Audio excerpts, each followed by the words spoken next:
শুনো বৌরানী, গুরুজনেরা সব বাহবা দিছেন, কিন্তু এত আয়োজন যার লিগা সেই স্বামীর মুখে যদি না রসে পণ্ডশ্রম হইব।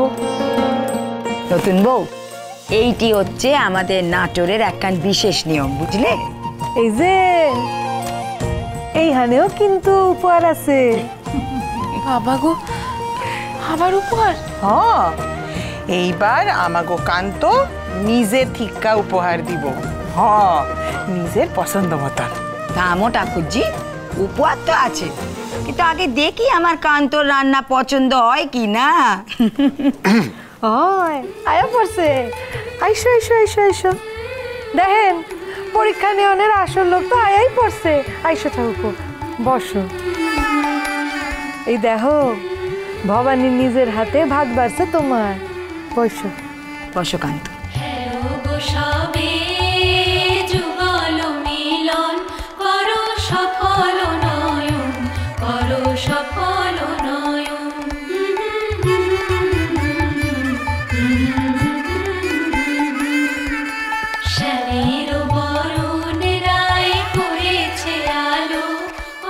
বাবা কান্ত। হ্যাঁ পিসিমা, এখনো মুখে তোলে নাই, আপনি আইসা গেলেন। দেখেন, তাতে আর মহাভারত কি অশুদ্ধ হইল গো? বলি যে এই যে রাজবাড়ির নিয়ম কানুন আচার আচরণ কেউ তো কিছু মাথায় রাখো না।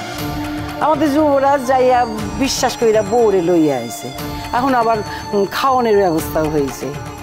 আমার কওনের কথা নয়, তবু আমি কইতে আছি কি, এই নাটোরের রাজবাড়ির লইকা যে এই রাজবাড়ির একটা নিয়ম কানুন ছিল। যুবরাজ তো কখনো বাইরের লোকের হাতে খাওয়ার কথা নয়। যদি বাইরের কেউ খাওয়ায়, তার আগে একটা চাকনের ব্যবস্থা হইতো।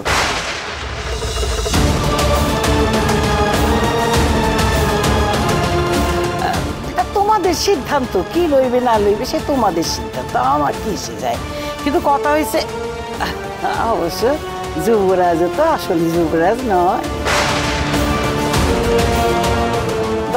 যুবরাজ। দেখো কি হয়।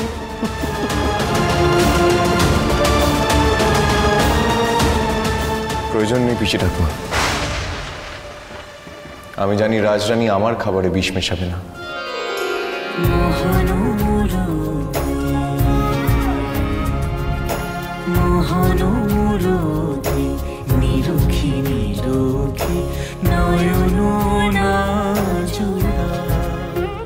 রাজরাজেশ্বরী রানী ভবানী, প্রতিদিন রাত 8:30টায় স্টার জলসায়।